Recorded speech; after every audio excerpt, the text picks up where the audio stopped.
喺出發之前有一個禮拜上網睇到羅瓦涅米竟然係-29度，嗰陣驚着唔夠衫，唔知點算好。搭咗14個鐘嘅飛機，好彩今次瞓得着，因為上次去歐洲嗰陣時，可能飲得太多咖啡同埋瞓唔夠，所以去到嘔，所以我今次都冇飲咁多咖啡。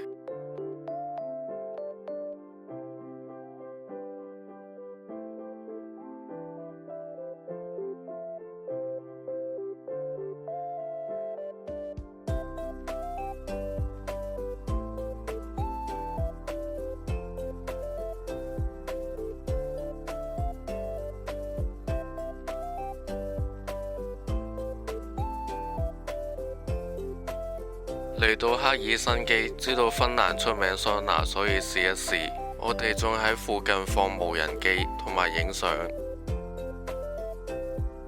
之後我哋去咗頌歌中央圖書館，我哋喺附近影咗相之後就入咗去啦。我對睇書嘅興趣唔大，同埋出邊好凍，所以入咗去取暖。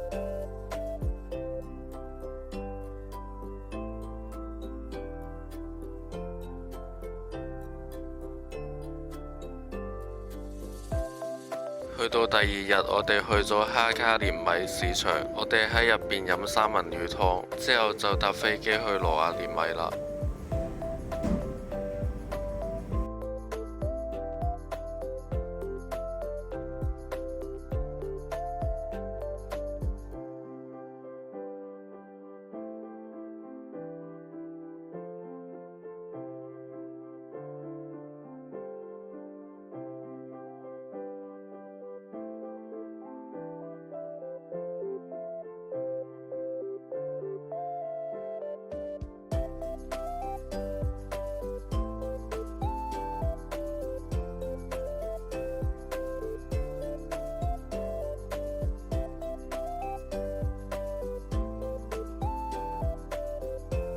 去到羅瓦涅米之後，我再着多啲衫，着咗4件衫，2件底衫，1件細羽絨，1件褸，再加埋頸巾、冷帽同埋手套。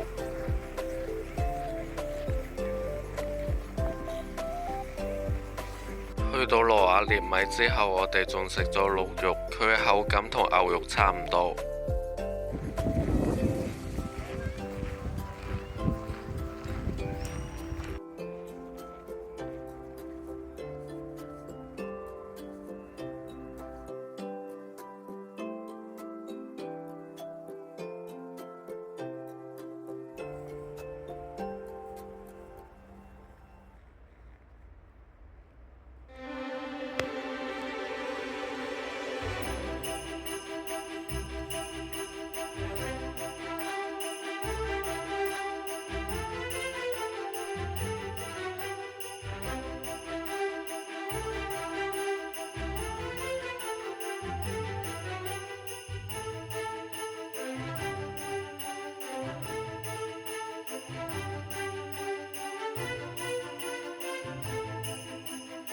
去到第3日嗰陣，我哋去咗聖誕老人村，我去同聖誕老人影咗相，同埋坐綠車。聖誕老人村入邊都有火堆俾我哋取暖。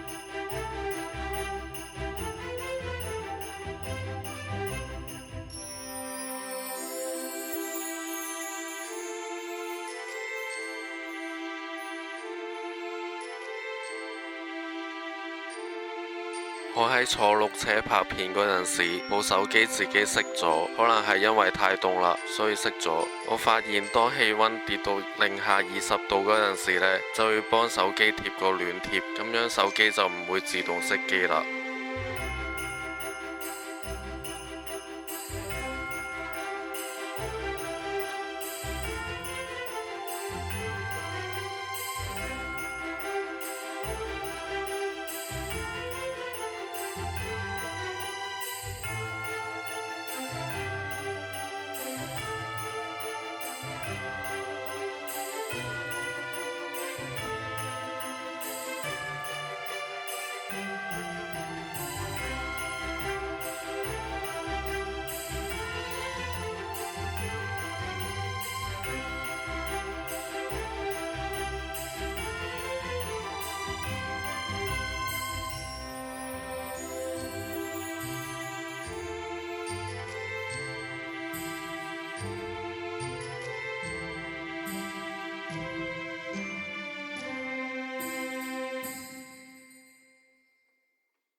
坐完鹿車之後，我哋去咗食燒三文魚，佢哋係用柴火燒嘅，食落有煙燻嘅味道，同埋有少少鹹味。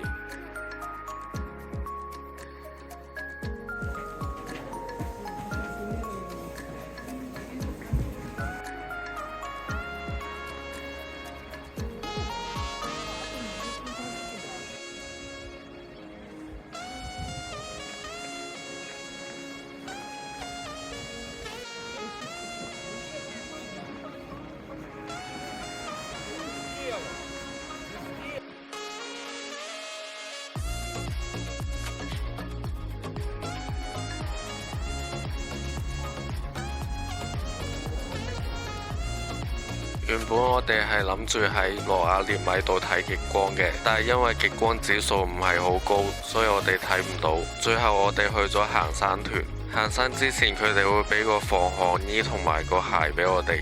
去到山上面有-21度咁低，喺行山嘅路上面見到好多結咗冰嘅雪，同埋去到山頂我見到太陽同埋月亮同時升起，我覺得好奇怪，可能去到極地先可以見到咁樣嘅景色。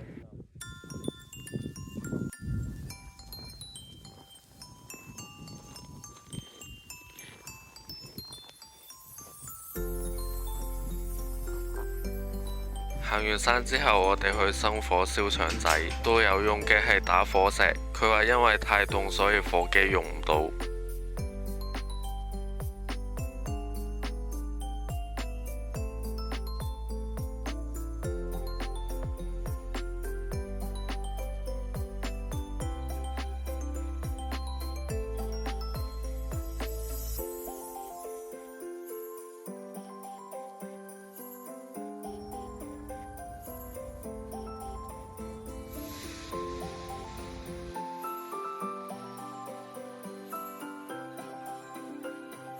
去到挪威之後，我哋去咗熱狗店度買熱狗食。我食咗鹿肉熱狗，之後我哋去咗水族館。水族館嘅設計好似跌低咗嘅骨牌咁樣，喺入邊除咗魚之外，仲可以見到餵海豹表演。飼養員會餵海豹食冰，咁樣係幫佢哋補水。